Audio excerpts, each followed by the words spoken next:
I have something to tell. আমি বাংলাদেশ দলের as a test captain হিসেবে স্টেপ ডাউন করছি। আমি টেস্ট ফরম্যাটে আর কন্টিনিউ করতে চাই না, এবং আমি একটা জিনিস একটু ক্লিয়ারলি সবাইকে মেসেজটা দিতে চাই, এটা কোনো পার্সোনাল কোনো কিছু না, ইটস টোটালি টিমের বেটারমেন্টের জন্য এই ডিসিশনটা আমি নিয়েছি, এবং আমি মনে করি যে এটাতে টিমের ভালো কিছুই হবে। কারণ আমি এই ড্রেসিং রুমটাতে লাস্ট কয়েক বছর ধরে লম্বা সময় ধরে থাকার সুযোগ হয়েছে। আমি মনে করি যে তিনটা ক্যাপ্টেন এই ড্রেসিং রুমে যৌক্তিক, এটা এক ব্যক্তিগত মতামত। ক্রিকেট বোর্ড হয়তো আলাদাভাবে চিন্তা করতে পারেন এবং সেটার প্রতি পূর্ণ সম্মান আমার আছে। সো এটা আমার ব্যক্তিগত মতামত যে তিনটা ক্যাপ্টেন আসলে আমার মনে হয় যে টিমের জন্য একটু ডিফিকাল্ট হতে পারে। সো পুরাটা টিমের বেটারমেন্টের কারণে আমি এখান থেকে সরে আসছি। বাট যদি ক্রিকেট বোর্ড মনে করে যে আলাদা কোনো ক্যাপ্টেন বা তিনটা ক্যাপ্টেনই তারা রাখবে, সেটা একদমই টোটালি তাদের ডিসিশন। এবং আমি আশা করব যে এই জিনিসটা কেউ এরকম না মনে করে যেটা আমি পার্সোনাল কোনো কিছু থেকে বা আমার মন খারাপ থেকে রাগ থেকে এই জিনিসগুলো করেছে। এটা আমি ক্লিয়ার করলাম, এটা জাস্ট বিকজ অফ টিমের বেটারমেন্টের কারণে, এবং এখানে কোনো পার্সোনাল কোনো কিছু নেই। Thank you.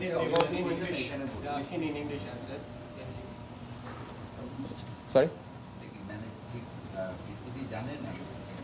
জি, ক্রিকেট অপারেশনসকে আমি অলরেডি জানিয়েছি, বেশ কয়েকদিন আগেই আমি জানিয়েছিলাম। সো তারা এই বিষয়ে জানে।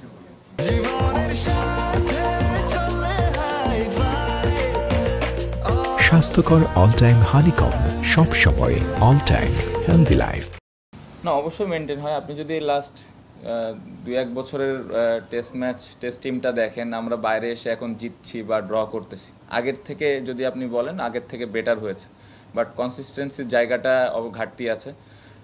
হ্যাঁ, খেলায় হার জিত থাকবে, বাট আমার মনে হয় যে প্রথম টেস্টটা যেভাবে আমরা ডমিনেট করে খেললাম, এই টেস্টটা আর একটু বেটার ক্রিকেট খেলতে পারতাম। হারা জিতা তো অবশ্যই থাকবে, বাট আমরা যদি আর একটু ডমিনেট করে খেলতে পারতাম, তাহলে হয়তো ইমপ্রুভমেন্টের জায়গাটা আমরা দেখতে পেতাম। সো অবশ্যই এই জায়গাগুলো থেকে তো শেখার বিষয়গুলো থাকেই, এবং ওই জিনিসগুলো ভুল থেকে শিখছি দেখে হয়তো বাইরে এসে এখন আগের থেকে একটু বেটার রেজাল্ট হচ্ছে। মাঝে মধ্যে আমরা জিতছি, মাঝে মধ্যে খেলাটা ড্র করতে পারছি। সো এই জিনিসগুলো ইম্পর্টেন্ট। আপনি যদি স্পিনারদের ক্ষেত্রে দেখেন, বাইরে এসে স্পিনাররা উইকেট নিচ্ছে। সো এই পজিটিভ দিকগুলো আছে, বাট আমার কাছে মনে হয় যে প্রথম টেস্টে যেভাবে আমরা খেললাম, এই টেস্টটা আরও ভালোভাবে খেলা উচিত ছিল। আরেকটু বেটার বোলাররা করতে পারতেন এই সিচুয়েশনে। প্লাস আরেকটা এডিশনাল প্রশ্ন যে নাইম হাসান বলে কোনো ব্রিলিয়ান্ট পারফরমেন্সের পর তাকে এরিতে আনা, ছোটো ছোটো স্পেলে বোলিং করানোর নিশ্চয়ই একটা পরিকল্পনা ছিল, গলে প্রথমটা কি ছিল?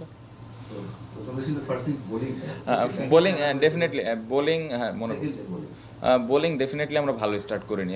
আপনি যদি দেখেন, আমরা অনেক 4-5-6 করেও রান দিয়েছি শুরুর দিকে। সো যখন এই ধরনের মোমেন্টাম একটা ব্যাটসম্যান পেয়ে যায়, তখন ডিফিকাল্ট হয় পরে স্পিনারদের জন্য আসলে ওইভাবে রানটা মেনটেন করা। তো আমরা শুরুতেই ভালো বোলিং করিনি, যেটার কারণে ওরা খুব ফ্রিলি ব্যাটিং করে ফেলেছে। যদি আমরা রানটা একটু কম দিতাম, উইকেট যদি নাও পেতাম, তাহলে হয়তো আর একটু ভালো আশা করতেই পারতাম আমরা। কারণ আপনি যদি দেখেন, গতকালকে 8 উইকেট নিয়েছি আমরা খুব অল্প সময়ের মধ্যে।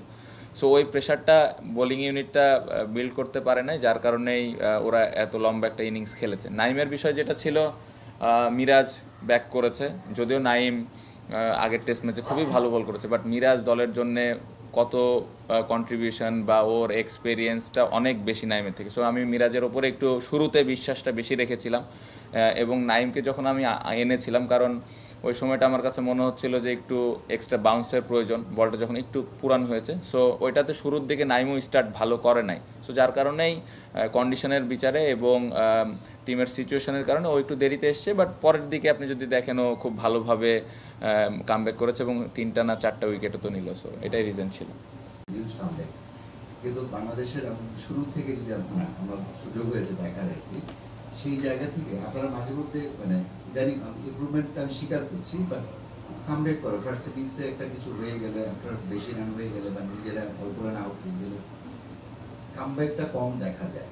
মানে এইটা কি, এটার সঙ্গে কি ঘরোয়া ক্রিকেটের কম্পিটিটিভনেস, ল্যাক অফ কম্পিটিটিভনেসের কোনো রিলেশন আছে বলে আপনি মনে করেন? না, অবশ্যই আছে। আসলে কামব্যাকটা তখনই করা সম্ভব যখন ডিফারেন্সটা একটু কাছাকাছি থাকে। আপনি যদি 200 রান 300 রান পেছনে পড়ে যান তাহলে এটা আসলে কামব্যাক করা খুবই মুশকিল। বোলিং ইউনিট হতে পারে, ব্যাটিং ইউনিট হতে পারে।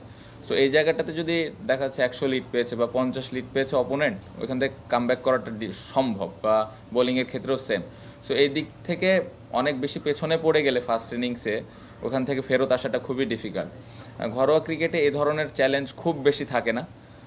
আপনি যদি খেয়াল করে দেখেন ওদের ফিল্ড প্লেসমেন্ট, ওদের যেরকম ডিসিপ্লিন বোলিং তারা করেছে এবং ব্যাটসম্যানরা ওরা যেভাবে ব্যাটিং করেছে, এই জায়গায় অবশ্যই তো এরকম চ্যালেঞ্জ আমাদের ঘরোয়া ক্রিকেটে কখনোই থাকে না। এবং এরকম লম্বা সময় ধরে একটা ভালো জায়গায় বল করার অভ্যাসও খুব বেশি বোলারের নেই, বা ওই ধরনের উইকেটও ওইখানে থাকে না। সো সব মিলে ঘরোয়ার সাথে যদি আপনি কম্পেয়ার করেন অবশ্যই ডিফারেন্স আছে, বাট যদি আরেকটু ডেভেলপ করা যায়, ওই চ্যালেঞ্জগুলো যদি ওইখানেও ছোট ছোট আস্তে আস্তেভাবে আনা যায়, তাহলে এই জায়গায় চ্যালেঞ্জটা একটু কম ফেস করবে। বাট এটা ডিফিকাল্ট ঘরোয়া ক্রিকেটের সাথে ইন্টারন্যাশনাল আসলে একদম ম্যাচ করা।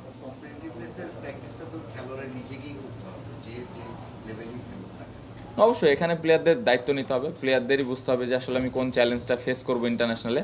তো ওই অনুযায়ী ঘরোয়া ক্রিকেট যখন আমরা খেলবো তখন ওই চিন্তা ভাবনাটা নিয়ে যেন আমরা খেলি, এবং ওই প্র্যাকটিসটা যেন ওইখানে আমরা করি, এবং ওই অনুযায়ী আমি যেন ইউটিলাইজ করার চেষ্টা করি ওই প্ল্যানগুলো। দেন তাহলে এই জায়গায় এসে আমি ওই অনুযায়ী খেলতে পারবো। সো এখানে প্লেয়ারদের অনেক বড় দায়িত্ব যে আমি আসলে ঘরোয়া ক্রিকেট থেকে আমি কি চাই, আমার কোন জায়গায় ল্যাকিংস আছে, কোন জায়গাটা আমি ইমপ্রুভ করতে চাই।